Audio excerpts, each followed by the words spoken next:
Welcome to week 7.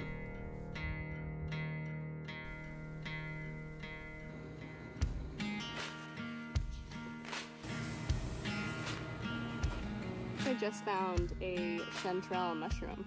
Hey, we're Emily and Matt, and thanks for joining us on this adventure, where we spend the next 6 months on Haida Gwaii living remotely as winter caretakers.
We're out here catching a bit of sunshine while it's out. It's so good getting vitamin D, moving our bodies, and just taking a moment to explore a little. It can make all the difference, especially as we settle into these shorter days. We've been noticing that we are sleeping in a bit longer these days. It doesn't get bright around here until about 8 a.m., and with the winter creeping in, it's so much darker. It's funny, but the extra darkness really does affect us. We're doing our best to stay mentally well by getting outside and sitting in whatever sunshine we can find and keeping touch with family and friends on the phone.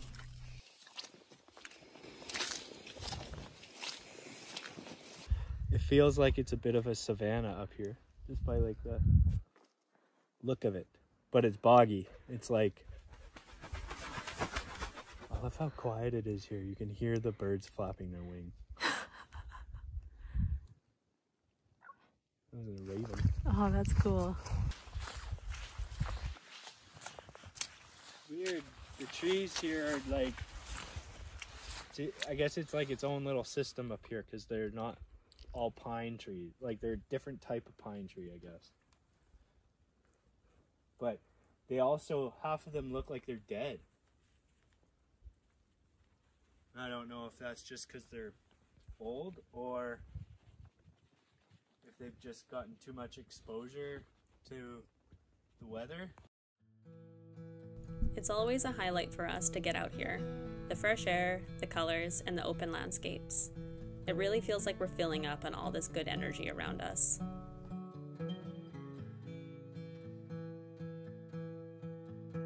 It was a surprise to find it so boggy and wet up here. Not something we expected at the top of the mountain.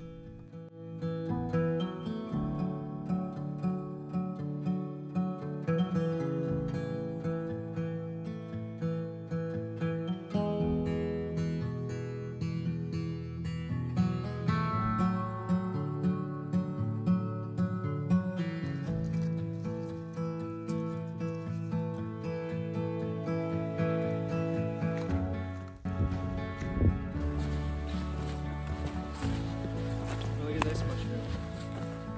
Oh, yeah.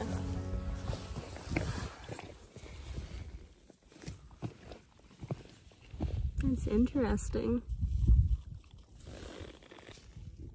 We've been so fascinated by all the fungi up here. This mushroom reminded me of a design I once saw on a vintage ceramic mug. Beautiful and kind of surreal. When we came back though, these mushrooms were gone. It makes me wonder what kind of an animal had this for a snack. If you can identify this mushroom, let us know.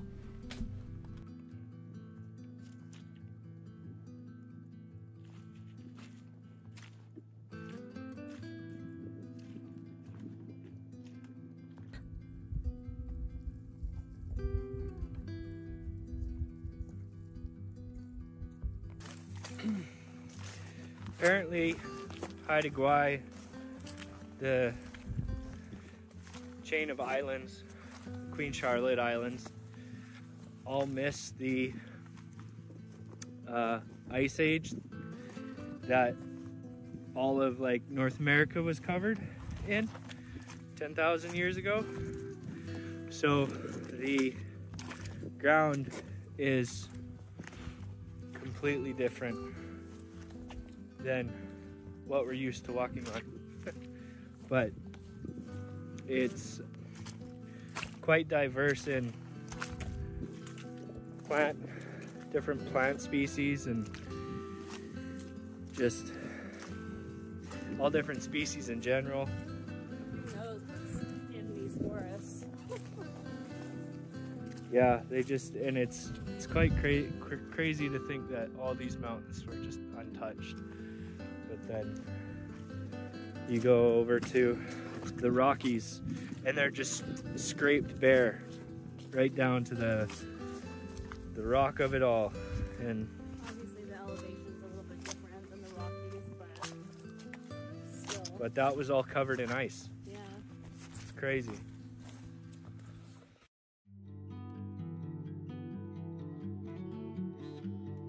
We did a bit more digging into Haida Gwaii's Ice Age history and came across some fascinating information. Researchers discovered that even at the peak of the Ice Age, parts of Haida Gwaii, particularly an area they call Hecate Refugium, east of Moresby Island, may have remained ice-free. This area likely acted as a refuge where unique plants and animals could survive, making it one of the few spots in the region that wasn't overrun by the glacier. Geologists found surprising evidence, like pollen and spores, showing parts of Haida Gwaii were only lightly covered by ice compared to the mainland.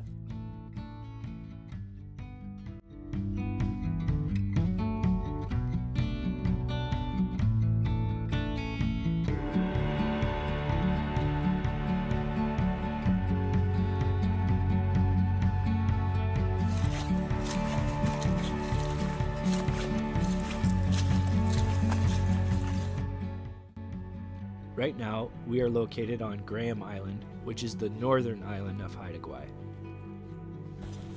After reading into it a little bit, it seems that this area may have been covered in ice, which may explain why the terrain looks the way it does.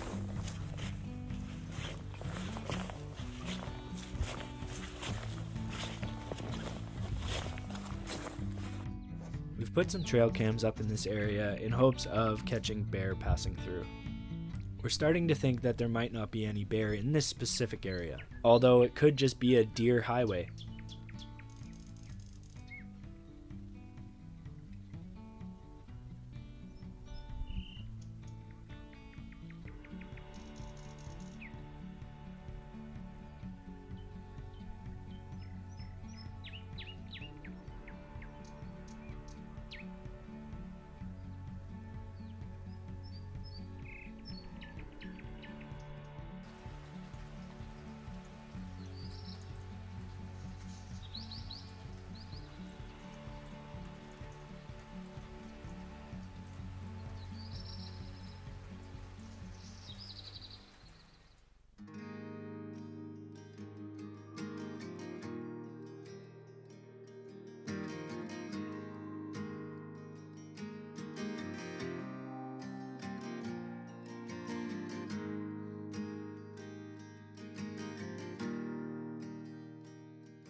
Sea levels were around 150 meters lower, leaving much of the East Hecate Strait as dry land. In fact, Haida Gwaii's coast holds some of the best records of rapid sea level changes anywhere, meaning any early human settlements here might have experienced significant shoreline shifts. Even today, finding fossils or organic material from the Ice Age is rare, and much of what they'd like to study is now underwater. But the discoveries they have made hint at how this unique environment evolved over thousands of years. Each new layer revealed by erosion adds to our understanding of this remarkable region.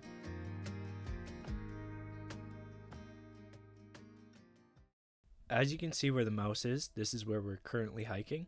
We plan on going on another day trip. We are going to take the sea kayak along the shoreline and head up this inlet where a small creek comes out and meets the ocean, and we're going to plan on going at high tide.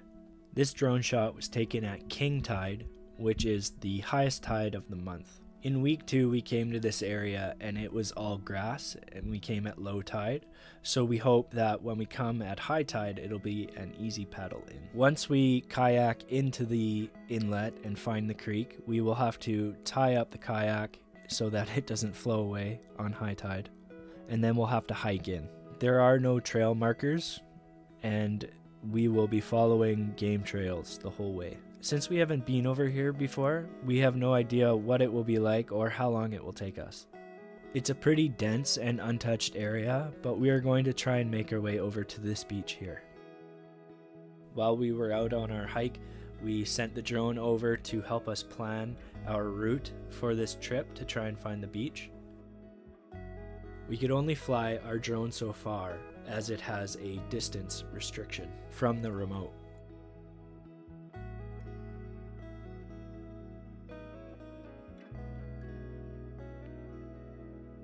We were able to see some animal tracks on the sand and a lot of things washed up on the shore that we wanted to check out. Since this beach is exposed to the open ocean, we figured it must see a lot of unique things wash up.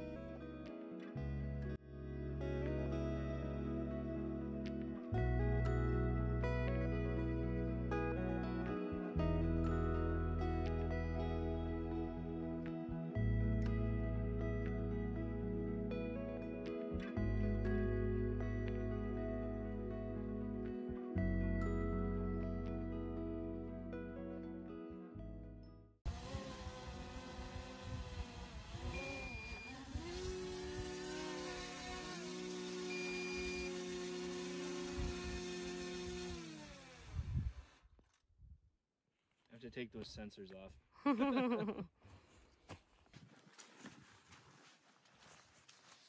This isn't the way we came, is it? Yeah. We didn't come through this part. We came from over there. I think I just found a chanterelle mushroom.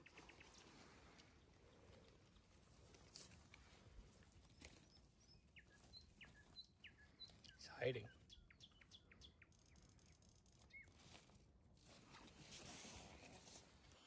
I'm not gonna pick it today. I'm gonna let it, I'm gonna keep it there. I think if I found a bunch of mushrooms, I probably would have picked it, but it's not worth just bringing one home.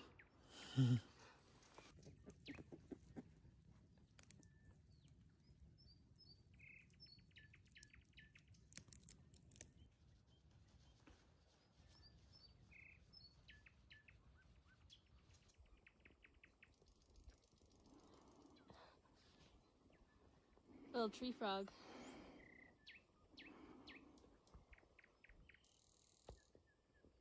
Let me see. Coming home? Guess he's coming with me. I've been baking a lot of cinnamon rolls lately, and I've been experimenting with yeast, heat, and different rising times. I've been feeding my sourdough starter and plan to bake some cinnamon rolls with my starter to see the difference. These last cinnamon rolls I made, I was in a rush as we were craving them. They didn't rise the way I would like them to, and they didn't really work out. I believe the convection oven may be too powerful, and I'm going to try the gas stove next time.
Do you think that we have enough eggs?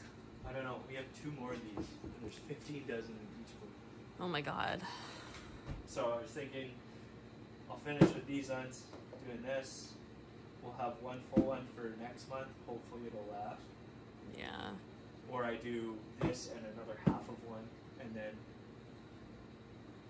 I don't know if we'll use the whole eggs because it didn't look very appetizing. And she was like, in the video I watched, she was like, they're not very useful when they're frozen. Right. I'm thinking like maybe for baking, like if we're just gonna do that, they can be whisked together, right? We were supplied with a lot of eggs, and we don't want any of them to go to waste. We still have 6 months more to go, and if we want to do anything like baking or cooking, we'll have to freeze them because that's the only option we have to preserve them. We don't have any lime here in order to lime the eggs. Now, would that be if I drop it?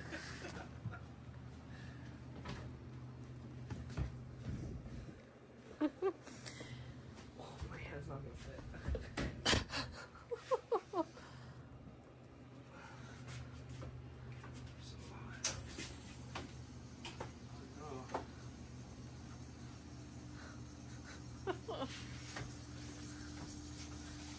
Today I have to plant a bunch of seeds. It's been about 2 months now that we've been here and we're out of fresh produce. I need to start growing some herbs, some lettuce. Would be really nice to have some green onions. Hopefully we can grow some stuff. I mean, we don't get a lot of sunlight. On days where we do, I might have to bring it down to the dock outside so that it can get some sunlight. But yeah, I don't know how this is gonna turn out. I hope it works. Okay, let's get started. Some of the stuff that I'm gonna start with, at least today, just to get seeding going, is arugula, chives, green onions, cilantro, dill, got some basil, thyme. I don't know if that's gonna grow that well. Parsley, basil, rosemary. I'm worried about rosemary as well. Mint and spinach. We brought these with us from home. They don't have any, but they were able to bring us some dirt, which is great. I actually decided that I'm not going to use those little planter cups. I'm just going to use egg cartons. I don't need a lot of them, but the seeds, their sprouts aren't going to be that big to be able to fit in these just yet, and I'll transplant them later on. So I'm going to go grab some egg cartons.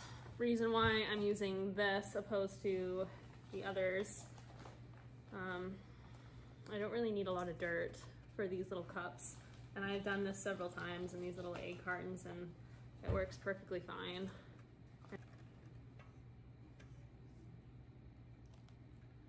I'm also assuming that they don't really have a lot of gardening supplies or tools.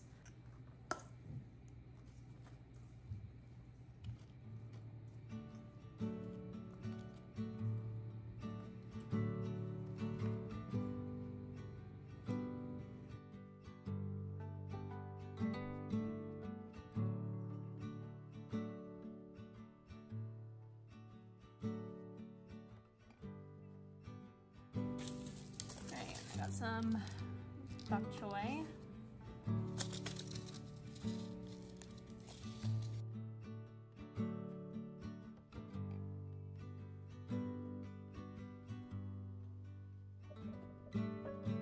A majority of all the seeds that I bought are from West Coast Seeds.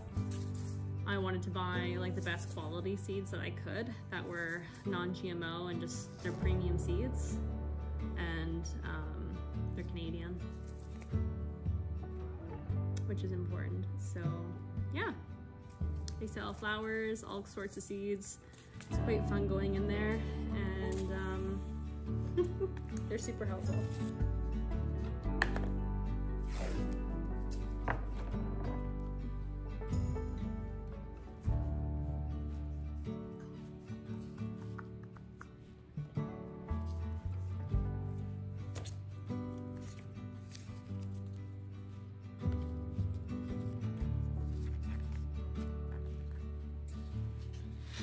gonna try and grow some rainbow Swiss chard.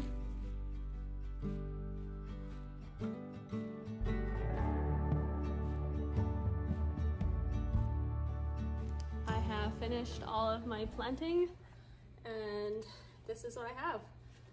I am fermenting some eggshells right now. This will be used as some nutrient plant food that I'm gonna try and make up.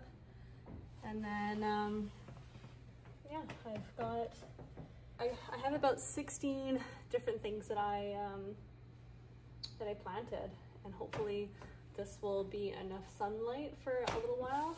But I do have this light that we got off of Amazon. I'll show you. That's what it looks like turned on. So it does give off a fair amount of light.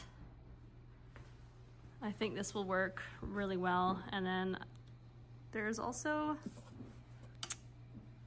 I don't know how to turn it off. So there's a dial that I can turn it up brighter or lower. I will do an update once I have some of the plants sprouting, and I feel like that's gonna take at least like 2 or 3 weeks or so, but hopefully we can keep them warm and give them ample amounts of sunshine.